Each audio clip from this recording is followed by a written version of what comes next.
The silence in the VIP room of Le Chateau was heavier than the gold leaf steak sitting untouched on the table.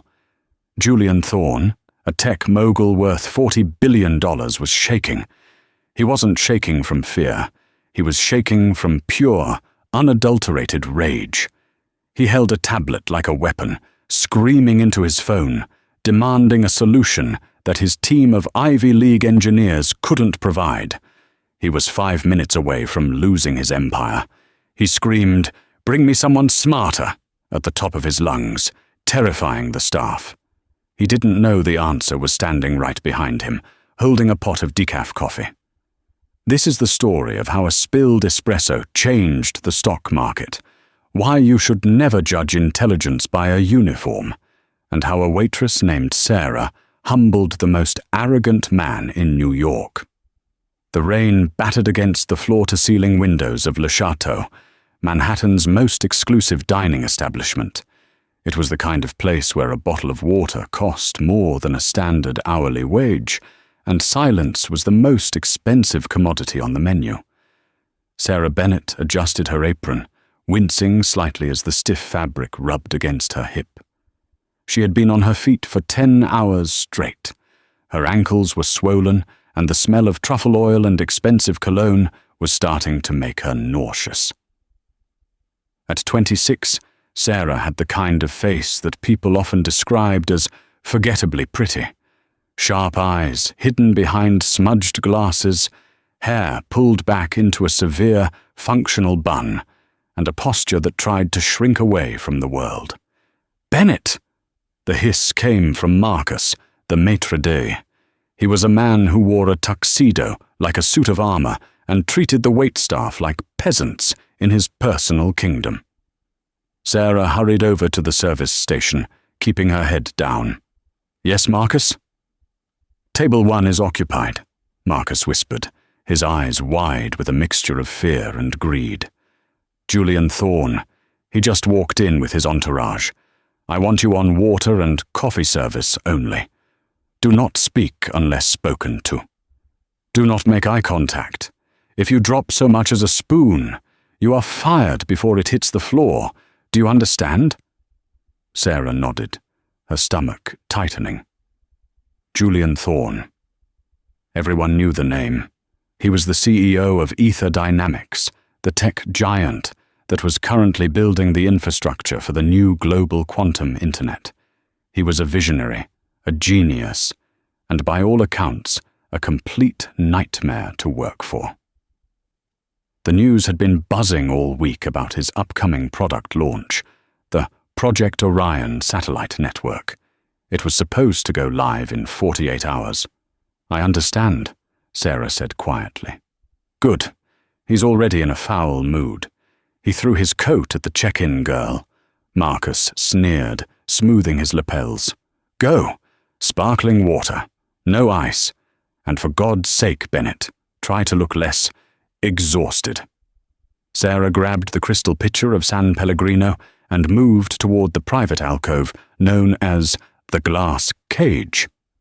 It was a semi-soundproofed section of the restaurant, reserved for billionaires and politicians who wanted to make deals without the paparazzi hearing the details. As she approached, the air seemed to vibrate with tension. 3 men in dark suits, Thorne's security and legal team, stood near the entrance like statues. Inside the alcove, Julian Thorne was pacing back and forth. He was younger than he looked on TV, perhaps in his late 30s, with sharp features and eyes that looked like they hadn't blinked in days. He had ripped off his tie and unbuttoned the top collar of his custom-made Italian shirt. He wasn't eating. He was staring at a holographic projection hovering over a ruggedized military-grade tablet on the table. "I don't care what the diagnostics say, Harrison!" Julian was screaming into a sleek smartphone, his voice cracking with intensity. "The latency is spiking at 400 milliseconds. If we launch on Friday with that kind of lag, the stock tanks. I lose the contract with the Defense Department, and Ether Dynamics becomes a laughing stock." Sarah slipped into the room like a ghost. She had perfected the art of being invisible. It was a survival mechanism. In the foster care system where she grew up, being noticed usually meant trouble. She approached the table, intending to pour the water into the waiting crystal goblet. "It's the encryption key, Julian," a man sitting at the table ventured tentatively.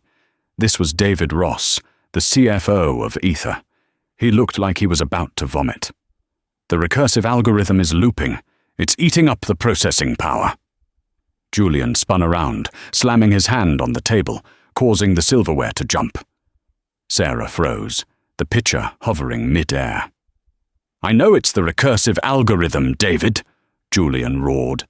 "I wrote the core architecture myself 5 years ago. It's flawless. The problem isn't the code, it's the integration with the new satellite firmware. Harrison tells me it's a hardware limit. I tell him he's an incompetent hack."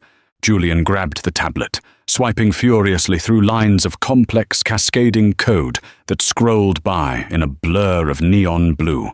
"We have 48 hours, Julian hissed, his voice dropping to a dangerous whisper. "If that latency isn't fixed, we don't launch. If we don't launch, the board votes me out on Monday.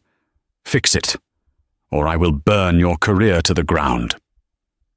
He hung up the phone and threw it onto the velvet banquette. He ran a hand through his hair, letting out a shuddering breath. Sarah gently, slowly, poured the sparkling water. The fizz of the bubbles was the only sound in the terrifying silence. She filled the glass to exactly 1 inch below the rim, turned, and began to retreat. "Wait," Julian commanded. Sarah stopped. She didn't turn around immediately. "Sir? Coffee, black, double shot. And tell the chef if he sends out anything with cilantro, I'll buy this building and evict him." "Yes, sir," Sarah said, her voice steady despite her racing heart. As she walked back to the kitchen, her mind wasn't on the coffee. It was on the blue code she had seen scrolling on the tablet. She had only glimpsed it for 3 seconds, but her brain had snapped a picture of it. It was a habit she couldn't break. Pattern recognition. Sarah Bennett wasn't just a waitress. 5 years ago, she had been a doctoral candidate at MIT, specializing in quantum cryptography and fluid data dynamics. She had been the brightest mind of her generation, publishing papers under a pseudonym because she feared the attention. But then, life had happened. Specifically, her mother's early onset Alzheimer's. The insurance didn't cover the facility her mother needed. The scholarship money wasn't enough. Sarah had dropped out, taken 3 jobs, and disappeared into the anonymity of the service industry to pay for the care of the only person who had ever loved her. She shook her head as she reached the espresso machine. "Not your problem, Sarah," she told herself. "You serve the coffee. You take the tips. You pay the nursing home. You survive." But the image of the code burned in her mind. She had seen the error. It wasn't the hardware, and it wasn't the algorithm itself. It was the syntax in the bridge command. It was a typo, a catastrophic, invisible typo. By the time Sarah returned with the coffee, the atmosphere in the glass cage had shifted from tense to apocalyptic. 2 more men had arrived, consultants from a top-tier cybersecurity firm. They were sweating profusely. Julian Thorne was no longer pacing. He was sitting with his head in his hands, looking utterly defeated. "We've tried bypassing the secondary firewall," one of the consultants, a man named Peterson, was saying rapidly. "It doesn't help. The packet loss is still occurring at the transfer node. Mr. Thorne, we recommend delaying the launch." Julian looked up. His eyes were red-rimmed. "Delay? You want me to tell the press, the shareholders, and the Pentagon that Ether Dynamics isn't ready? Do you know what happens to our stock price if I delay? It drops 40%. $4 billion in valuation, gone. Poof." He snapped his fingers, the sound sharp and violent. "There has to be a fix," Julian said, his voice trembling. "It's a logic loop. It has to be. We've had 20 engineers looking at it for 3 days, sir, Peterson said defensively. If there was a logic error, we would have found it. The code is clean. It's the satellite's processor. It can't handle the encryption load. It's the Omnia 6 processor, Julian shouted, slamming his fist down again. It can handle 1,000 times this load. You're all idiots, every single one of you. Sarah placed the coffee on the table. Her hand didn't shake, but she felt a cold chill go down her spine. She looked at the tablet again. The code was still running a simulation, and failing. Line 4022, she thought. Look at line 4022. She bit her lip. She needed this job. The nursing home fees had gone up again last month. If she got fired, her mother would be moved to a state facility, and Sarah knew that would kill her. She turned to leave. "Where is the sugar?" Julian snapped. Sarah paused. "You asked for black coffee, sir." "I changed my mind," Julian yelled. He stood up, kicking his chair back. "I want sugar. I want a solution. I want competent people around me." He looked at his consultants, his CFO, and his security team. He looked at them with pure disgust. "Look at you," Julian sneered. "Suits that cost $5,000, degrees from Harvard and Stanford, billing me $1,000 an hour. And not one of you can find a simple bottleneck in the stream." He grabbed the pitcher of water Sarah had poured earlier and hurled it against the wall. The glass shattered, shards raining down onto the expensive carpet. The entire restaurant went silent. Even the piano player in the main hall stopped. "Bring me someone smarter," Julian screamed, his voice echoing off the glass walls. "I don't care if you have to drag them off the street. Find me someone who understands polymorphic encryption. Get out! All of you, get out of my sight!" The consultants scrambled to gather their papers. David Ross, the CFO, looked pale. "Julian, please, you're making a scene.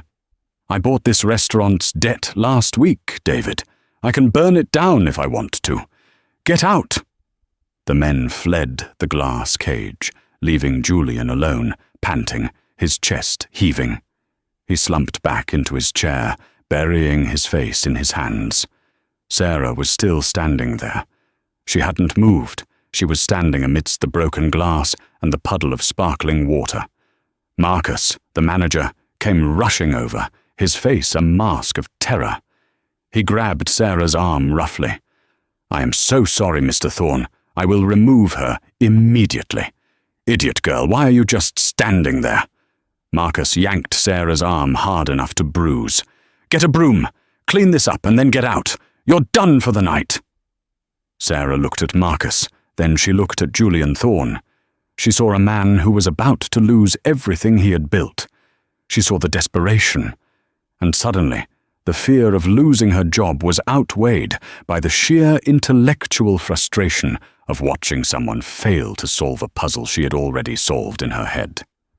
She pulled her arm free from Marcus's grip. "No," Sarah said. Marcus froze. "Excuse me?" Sarah ignored him. She took a step toward the table. Julian Thorne looked up, his eyes narrowing. He looked like a tiger ready to pounce on a gazelle. "What did you say?" Julian asked, his voice low and dangerous. "I said no," Sarah repeated, her voice gaining strength. She adjusted her glasses. "I'm not going to clean up the glass yet. Because if you launch on Friday with that code, you won't just lose the contract. You'll brick the satellites. They'll become orbital debris." Silence. Absolute silence. Marcus looked like he was having a stroke. "You insolent little—" "Let us speak," Julian said. He didn't look angry anymore. He looked confused. "How do you know about the satellites?"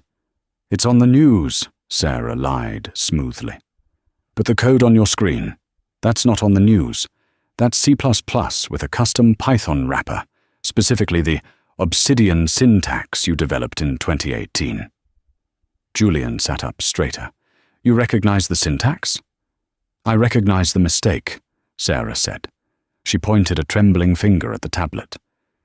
Your consultants are looking for a logic error in the encryption. But the error isn't in the math.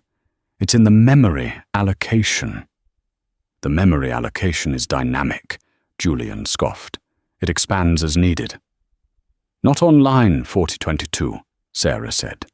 You have a pointer referencing a null variable in the cache flush. Every time the system tries to clear the buffer to reduce latency, it hits a wall. It retries.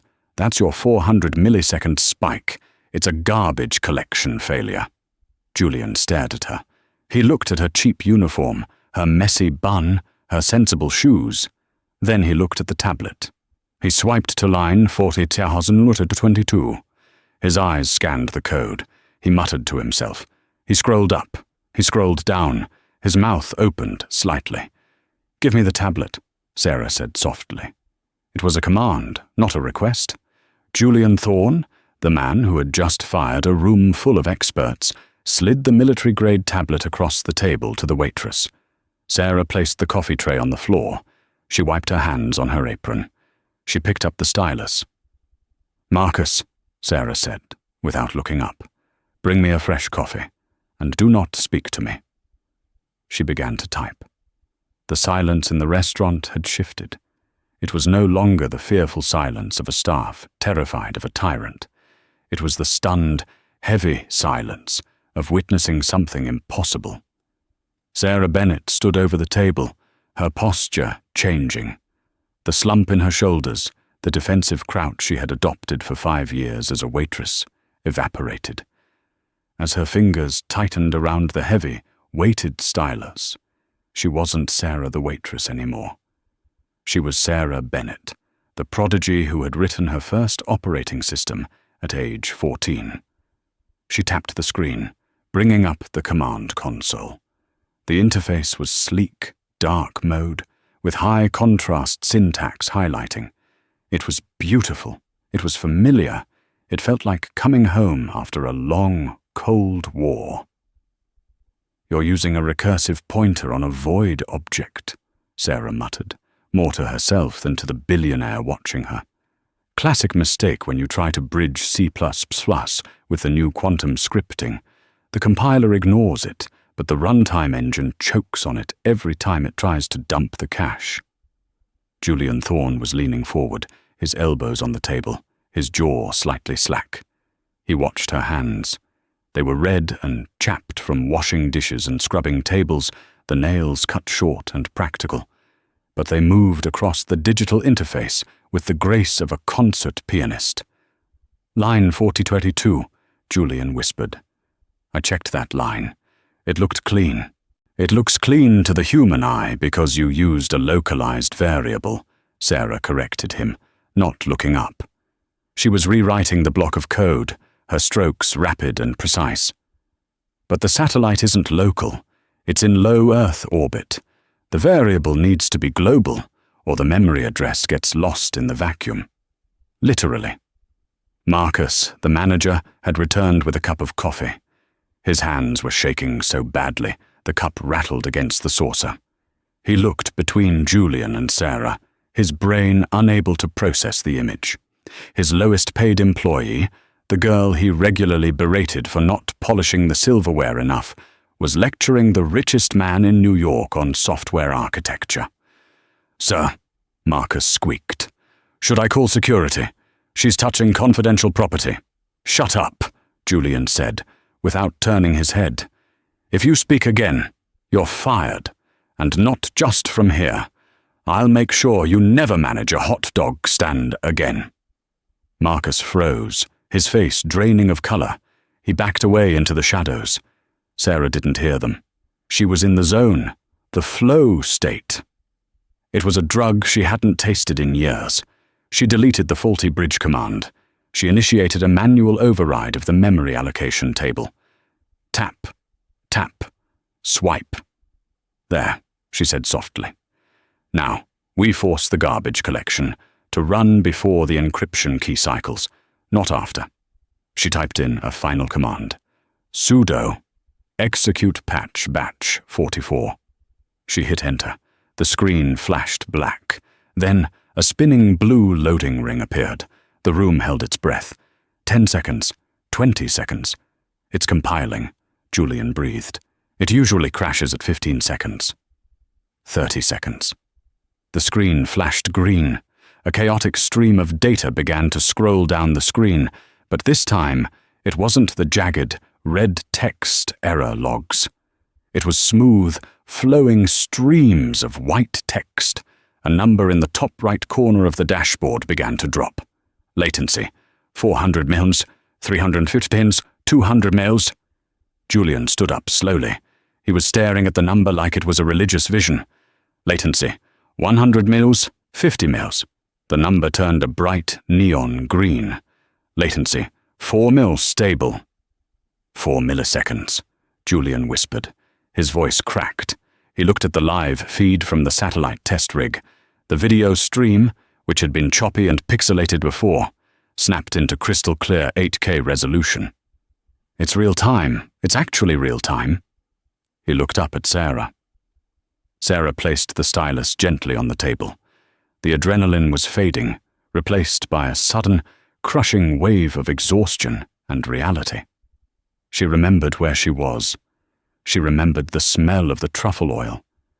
She remembered that she was wearing a polyester uniform that smelled like stale coffee. She stepped back, bowing her head, reverting instantly to the invisible servant. "The coffee, sir," she said, gesturing to the cup Marcus had left. "And I'll bring a fresh napkin for the spill." She turned to walk away. She needed to get to the kitchen. She needed to hide. She had exposed herself. People like Julian Thorne didn't just let things go. They asked questions, and questions were dangerous for someone trying to hide from a past full of debt and academic wreckage. "Stop," Julian said. It wasn't a shout this time. It was a plea. Sarah stopped. "Sir, I really need to check on my other tables." Julian laughed. It was a dry, incredulous sound. "Your other tables? You just saved a $4 billion launch, and you're worried about table 4 getting their appetizers?" He walked around the table. He was tall, imposing, radiating power. He stopped 2 feet in front of her, blocking her path to the kitchen. "Look at me," he commanded. Sarah slowly lifted her eyes. Behind her smudged glasses, her eyes were intelligent, tired, and guarded. "Who are you?" Julian asked. "And don't tell me you're a waitress. Waitresses don't know Obsidian syntax. My own senior engineers don't know Obsidian syntax that well. Who are you, really?" "I'm just Sarah," she said, clutching her apron. "I read a lot. Tech blogs. Magazines." "Bullshit," Julian said. He crossed his arms. "You didn't read that in a blog. That was instinct. That was mastery. You diagnosed a pointer error in a proprietary codebase in under 3 minutes. It took my team 3 days to fail at that." He reached into his jacket pocket and pulled out a checkbook. He uncapped a gold fountain pen. "How much?" he asked. Sarah blinked. "Excuse me? How much do you make here? A year? 30,000? 40? He scribbled furiously.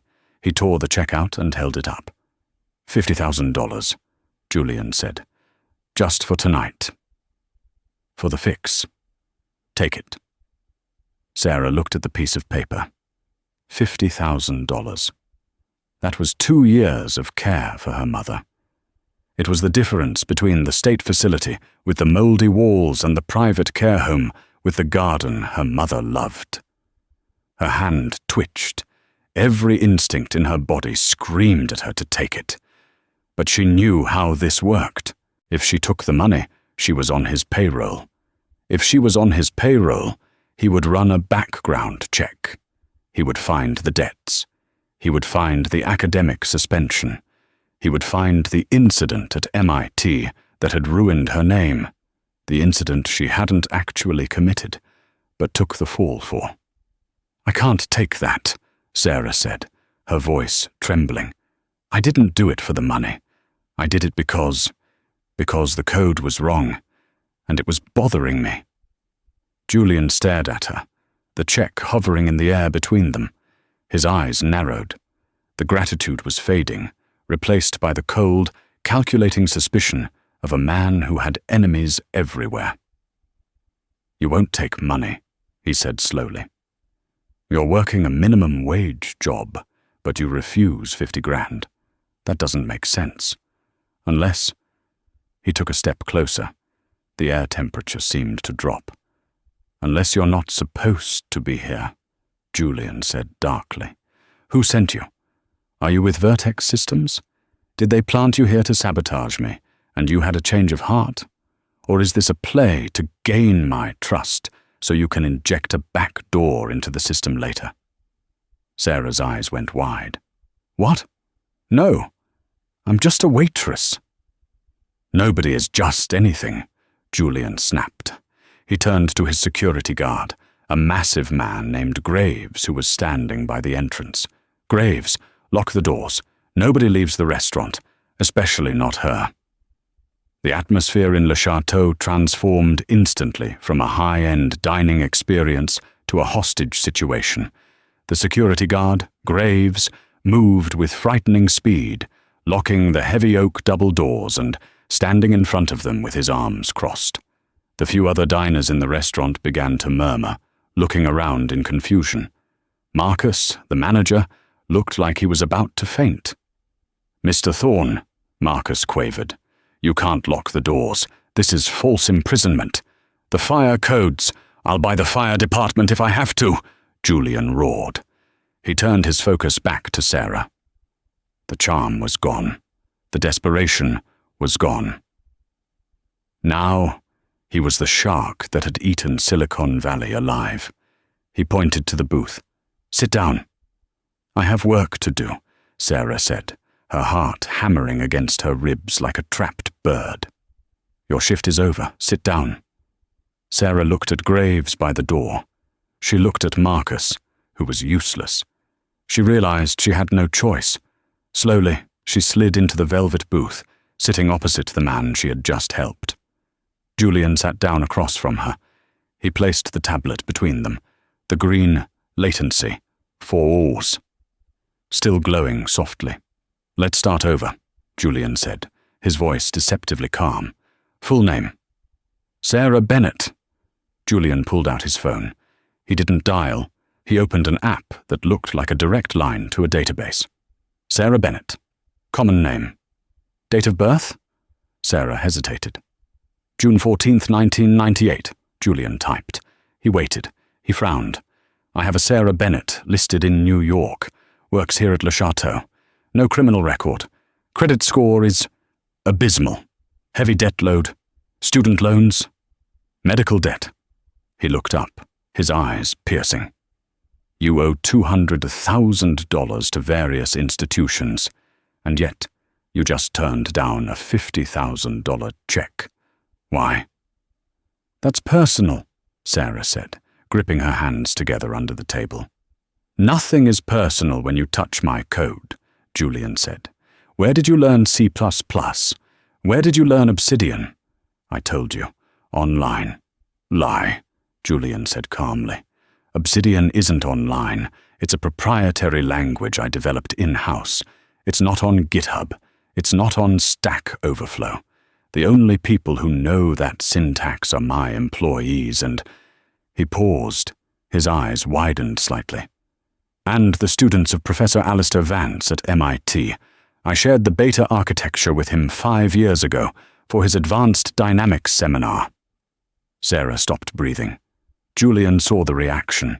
He smiled, but it wasn't a nice smile. "Gotcha." He tapped his phone again. "Let's cross-reference. MIT students. Class of 2020. Professor Vance. Dropouts." He scrolled. He stopped. He looked at the phone. Then he looked at Sarah. The look on his face changed from suspicion to shock, and then to something resembling confusion. "Sarah Bennett," Julian read from the screen. "Or, as you were known on the campus server, Quant Girl. Top of the class. Published 3 papers on fluid data dynamics before your junior year. Set to be the valedictorian." He looked up. and then expelled, accused of data theft, accused of stealing research grant money and funneling it into a private account. Sarah flinched as if he had slapped her. The shame burned hot on her face. "I didn't steal anything," she whispered. "It was a mistake. I was framed." "That's what they all say," Julian said, leaning back. "You were kicked out, blacklisted. No respectable tech firm would touch you. So you came here, to pour water." "I had to work," Sarah said, her voice rising. "My mother got sick. The lawyers cost money. I lost everything. I didn't take the grant money. It was someone else." "Who?" "It doesn't matter," Sarah said, looking away. "Nobody believed me then. You certainly won't believe me now." Julian studied her. He was a man who made his fortune by reading people, by finding patterns in chaos. He looked at the code on the tablet, code that was fixed with an elegance that suggested a pure, mathematical mind. Then he looked at the thief sitting across from him. Thieves stole. They didn't fix things for free. They didn't turn down checks. "You're right," Julian said. "I don't believe you yet. But I also don't believe a thief would fix a $4 billion glitch and try to walk away empty-handed." He closed the tablet. "Here is the situation, Sarah Bennett," Julian said. "I have a launch in 48 hours. My lead engineer is an idiot. My consultants are useless. And you are a liability. You know the code now. You've seen the architecture. I can't let you walk out that door." "You can't keep me here," Sarah said. "I can do whatever I want," Julian replied. "But I have a better offer. I'm not going to give you $50,000. Sarah braced herself. Was he going to call the police? Was he going to sue her? "I'm going to give you a job," Julian said. Sarah blinked. "What?" "I'm firing Harrison. Tonight. I need a new lead systems architect for the Orion project. You're hired." "You're crazy," Sarah said. "I'm a waitress. I have a record of academic fraud. The board will never approve it." "I am the board," Julian shouted, slamming his hand on the table again, making Marcus jump in the background. "I own 51% of the voting shares. I can hire a golden retriever if I want to. And right now, you are the only person in this city who understands why my satellites were lagging." He stood up and extended a hand. $1 million a year, stock options, full benefits, and I pay off your mother's medical debts, all of them, tonight. The room spun. Sarah felt dizzy. $1 million. Her mother safe. Her life back. "What's the catch?" she asked, her voice barely audible. "The catch," Julian said, his eyes darkening, "is that we have 48 hours to rewrite the entire communication protocol before the launch. And if we fail, Ether Dynamics goes bankrupt, and I go to jail for fraud because I may have, slightly, overstated our readiness to the Department of Defense." "You lied to the military?" Sarah asked, horrified. "I was optimistic," Julian corrected. "Will you take the job or not? If you say no, Graves opens the door, and you go back to pouring water and drowning in debt. If you say yes, you come with me right now to headquarters, and we save the world." Sarah looked at the kitchen door. It was safe back there. Quiet, no pressure, just dishes. Then she looked at the tablet, the code, the puzzle, the beautiful, complex logic of it. She missed it so much it physically hurt. She looked at Julian's hand. "I need an advance," Sarah said, "for the nursing home, before I write a single line of code." Julian grinned. It was the first genuine smile she had seen on his face. It was sharp, predatory, and excited. "Done," he said. He grabbed her hand and pulled her up from the booth. "Graves!" Julian yelled. "Get the car! We're going to the lab!" Julian dragged Sarah toward the exit. She barely had time to untie her apron. As they passed Marcus, Julian stopped. "Marcus," Julian said. "Yes, Mr. Thorne." Marcus bowed low. "She quits," Julian said. "And by the way, your espresso tastes like mud. Fix it." They burst out of the restaurant doors into the pouring rain, where a sleek, black limousine was waiting. Sarah Bennett, the waitress, stepped into the car. Sarah Bennett, the architect of the future, was about to be reborn. But as the car pulled away, speeding toward the glass skyscrapers of the city, neither of them noticed the black sedan parked across the street. The window rolled down, and a man with a long-lens camera snapped a photo of Sarah getting into Julian's car. The man picked up his phone and dialed a number. "She's surfaced," the man said into the phone. "The scapegoat. She's with Thorne. If she looks at the code, she'll see the signature. She'll know it wasn't an accident 5 years ago." A voice on the other end crackled, cold and distorted. "Take her out. Before the launch." The Ether Dynamics headquarters wasn't a building. It was a monolith of black glass piercing the Manhattan skyline. As the limousine tore through the rainy streets, Julian Thorne was on 3 phones at once, barking orders to security, legal, and engineering. Sarah sat in the corner of the leather seat, her hands shaking slightly. She wiped a smear of espresso off her uniform. She felt like an imposter. An hour ago, her biggest problem was sore feet. Now, she was holding the fate of a global network in her hands. "We're here," Julian said, hanging up on a screaming general. The car screeched to a halt in a private underground bay. Graves, the security chief, opened the door. They moved fast. An elevator that scanned Julian's retina shot them up to the 80th floor in seconds. The doors slid open, revealing the war room. It was a cavernous space filled with rows of high-end workstations, wall-to-wall server racks blinking with frantic LEDs, and a massive central holographic table displaying the globe. Around 30 engineers were gathered in clusters, looking exhausted and terrified. The room went silent as Julian strode in, with Sarah trailing behind him in her stained waitress uniform. "Listen up!" Julian shouted, his voice cutting through the hum of cooling fans. "Stop typing, hands off keyboards, now!" The engineers froze. "This," Julian said, gesturing to Sarah, "is Sarah. She is the new lead systems architect for Project Orion." A murmur of disbelief rippled through the room. A tall, thin man with a ponytail and a shirt that said, "Code or Die," stepped forward.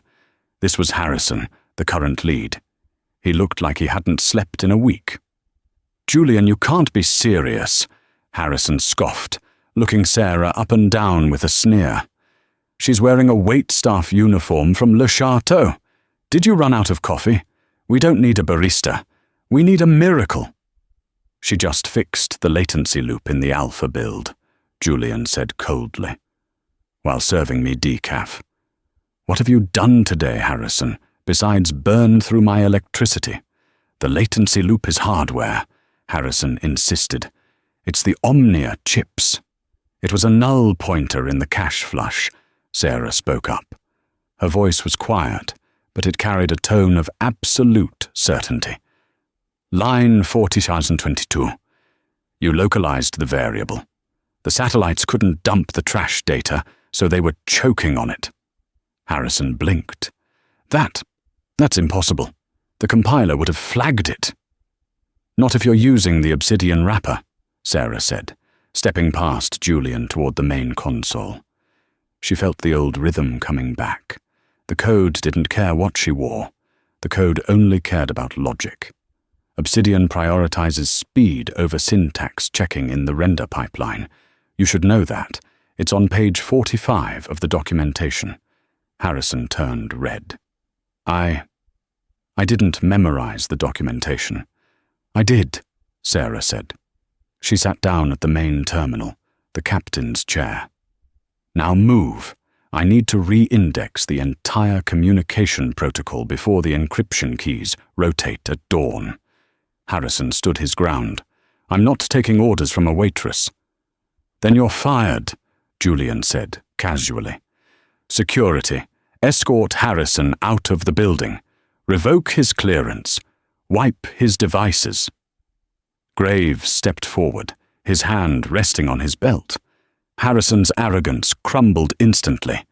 He grabbed his bag and fled, casting a hateful glare at Sarah as the elevator doors closed. The rest of you, Julian addressed the room. You work for her now. Whatever she needs, you get it. If she wants a server rebooted, you reboot it. If she wants a ham sandwich, you make it. Do we understand each other? Yes, sir, the room chorused weakly. Get to work, Sarah said, her fingers already flying across the mechanical keyboard. For the next 12 hours, Sarah Bennett ceased to exist. She became a machine. She directed the team to strip the code down to its bones. She rewrote the handshake protocols. She optimized the data packets. She was conducting a symphony of logic, and for the first time in 5 years, her brain felt alive. Julian watched her from the balcony above the war room. He sipped a scotch, watching the main screen.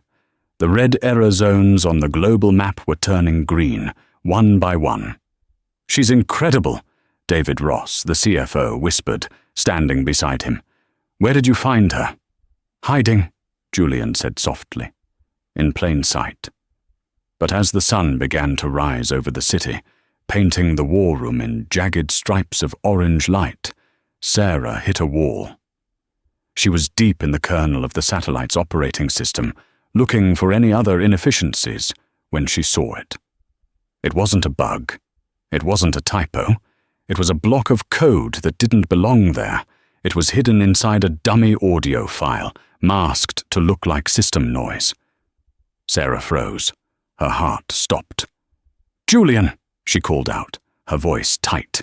Julian was at her side in seconds. What is it? Did the latency spike? No, Sarah said. She pointed at the screen. Look at this string. It's an executable file buried in the boot sequence. What does it do? It's a logic bomb, Sarah said, horror dawning on her. It's set to trigger exactly 10 seconds after the global launch. It doesn't just crash the system. It reverses the polarity of the navigation thrusters. Julian went pale. If the thrusters reverse, the satellites will deorbit, Sarah finished. They'll fall, all 50 of them. It's not just a failure, Julian. It's a bombardment. They'll burn up in the atmosphere, but the debris field will take out every other satellite in low Earth orbit. GPS, weather, military comms. It's a Kessler syndrome event. It will knock the world back to the 1970s. Sabotage, Julian hissed. Someone planted this. Yes, Sarah said. She opened the code, analyzing the signature style. Every coder has a fingerprint, a way they indent, a way they name variables. She recognized this fingerprint. She had seen it on the shared servers at MIT. It was arrogant, messy, and brilliant in a cruel way. I know who wrote this, Sarah whispered. Who? Julian demanded. The same person who framed me 5 years ago, Sarah said, turning to him. Ethan Sterling. Julian's eyes widened. Ethan Sterling, the CEO of Vanguard Tech, my biggest competitor?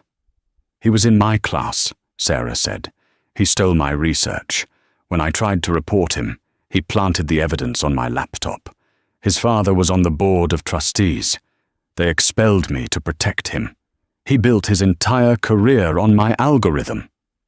And now he's trying to destroy mine, Julian said, his face hardening into stone. He must have a mole inside. Suddenly the lights in the war room flickered. The screens went red. A siren began to wail, a low, mechanical drone. System lockdown initiated, a computerized voice announced. Fire suppression system active. I didn't order a lockdown, Julian yelled. He knows, Sarah said, looking at the screen. I touched the code. The logic bomb has a tripwire. If anyone tries to delete it, it triggers a localized defense. The heavy steel blast doors of the war room slammed shut, sealing them inside. The air vents hissed shut. "Oxygen scrubbers disabled," Sarah read from the console. "He's trying to suffocate us." Panic erupted in the war room. The engineers rushed to the doors, banging on the reinforced steel. It was useless. The room was designed to survive a nuclear blast. It could certainly keep 30 computer nerds inside. "Quiet!" Julian roared.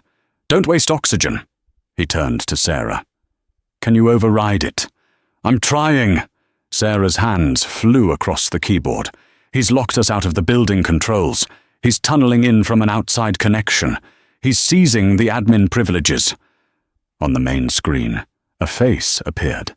It was pixelated, shadowed, but the voice was unmistakable to Sarah. It was smooth, mocking, and cold. "Hello, Sarah," the voice said.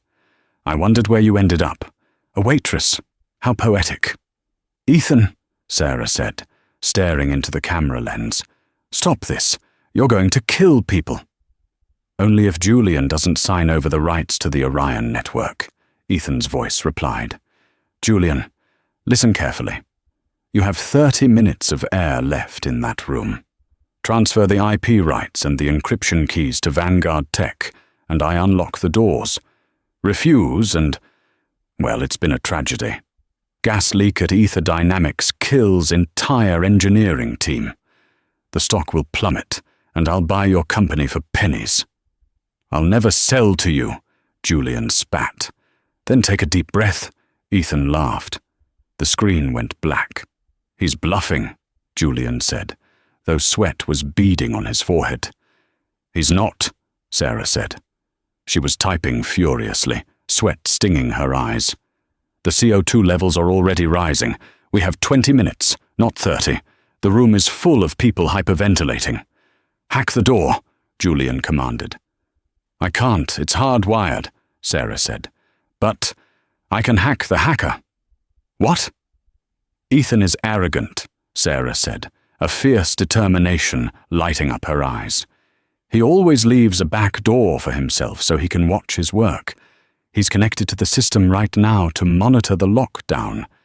If I can trace his connection back to his source, I can send a feedback loop through his own tunnel." "What will that do?" "It will fry his server," Sarah said, "and it will force the system to reboot to factory settings. That opens the doors." "Do it," Julian said. "I need more power," Sarah said. "The standard terminal doesn't have the processing speed to break his firewall before we pass out. I need to bridge the connection directly to the ether core." She pointed to the massive server racks behind glass at the back of the room. "I need to physically patch into the mainframe." "That room is supercooled," one of the engineers cried out. "It's kept at minus 30 degrees. You'll freeze without a suit."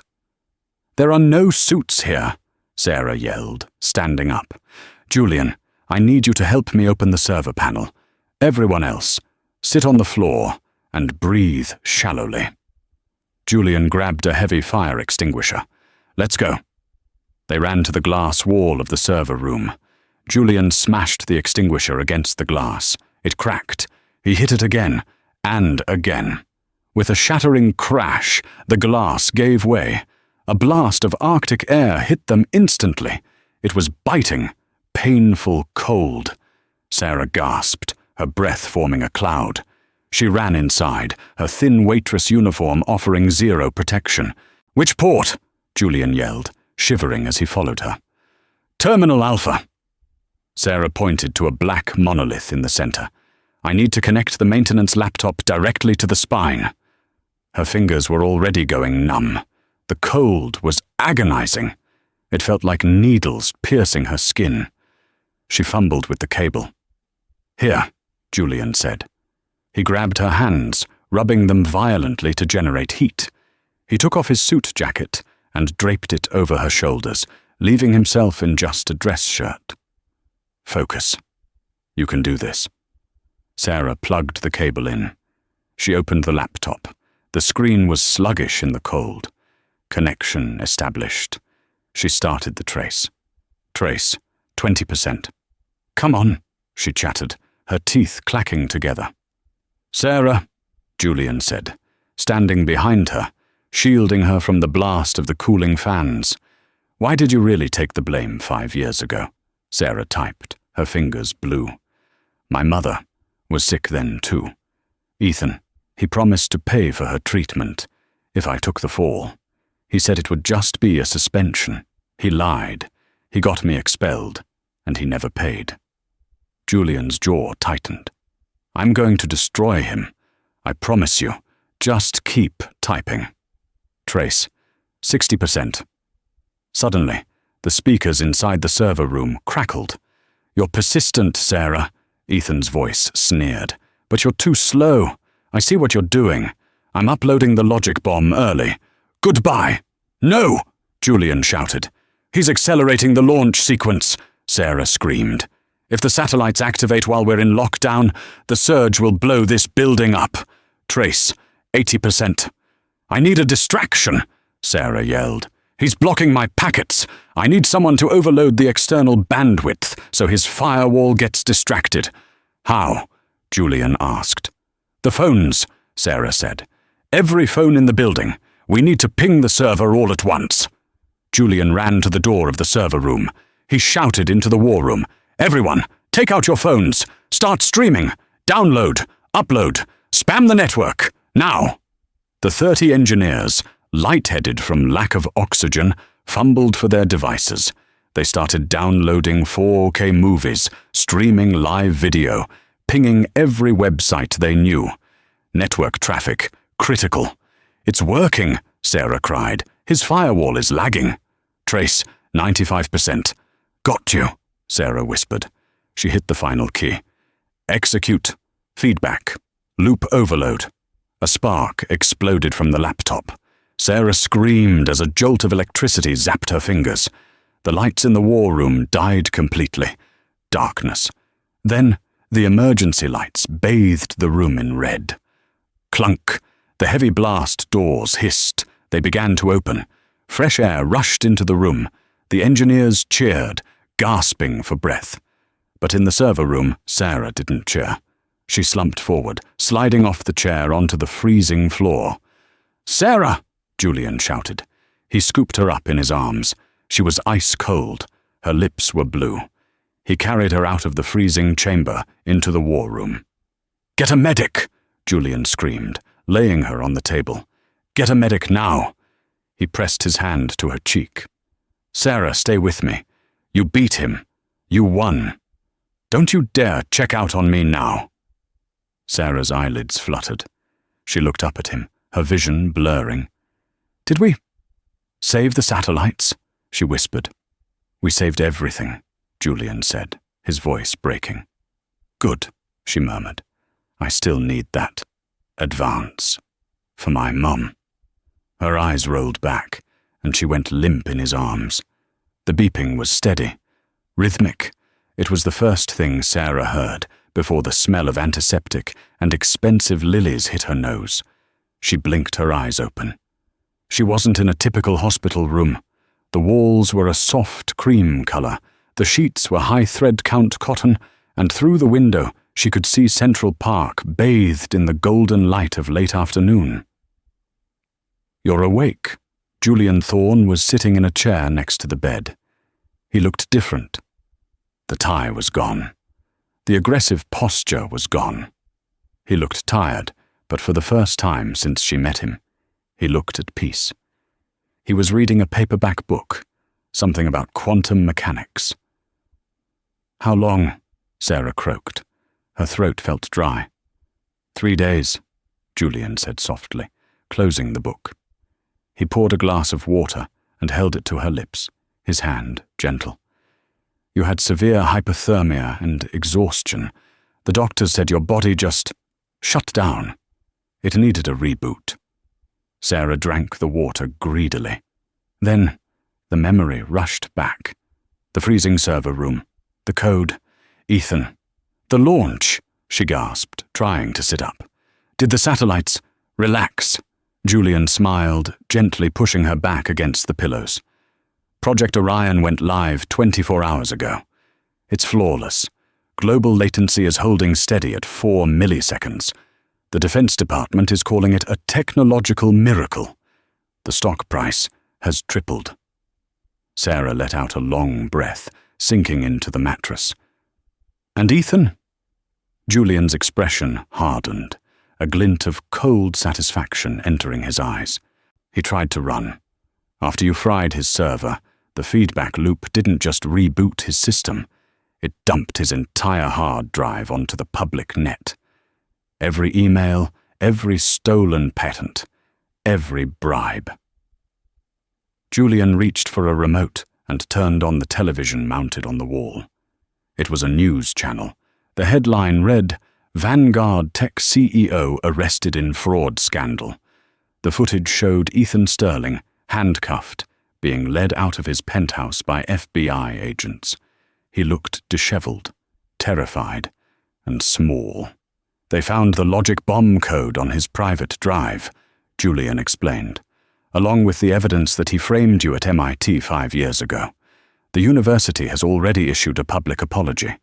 Your degree is being reinstated with honors, Sarah, and Ethan is looking at 20 years in federal prison for corporate espionage and attempted cyber terrorism. Tears pricked Sarah's eyes. It wasn't the money or the job. It was the name. Her name was clean. And my mother? Sarah asked, her voice trembling. She was moved yesterday, Julian said. She's at the Kensington. It's the best memory care facility on the East Coast. Private suite, 24-hour nursing, and a garden full of hydrangeas. It's paid for. In full. Forever. Sarah covered her face with her hands and sobbed. It was a release of 5 years of tension, 5 years of carrying the weight of the world on her shoulders while pouring coffee for ungrateful strangers. Julian waited until she quieted down. Then he stood up and straightened his jacket. There is one more thing, he said. I don't want you to be the lead systems architect. Sarah wiped her eyes, confused. You're firing me? No, Julian said. He reached into his pocket and pulled out a thick envelope.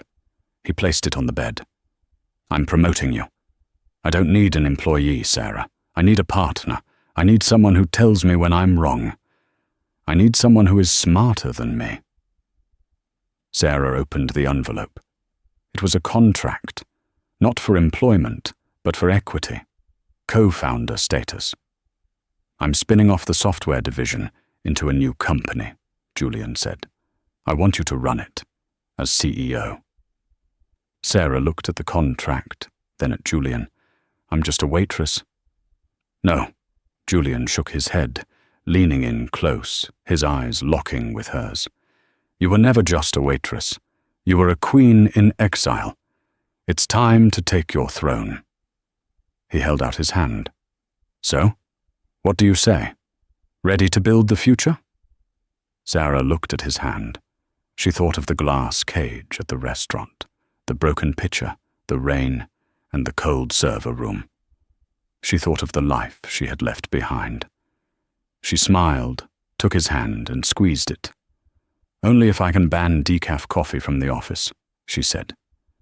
Julian laughed, a rich, genuine sound.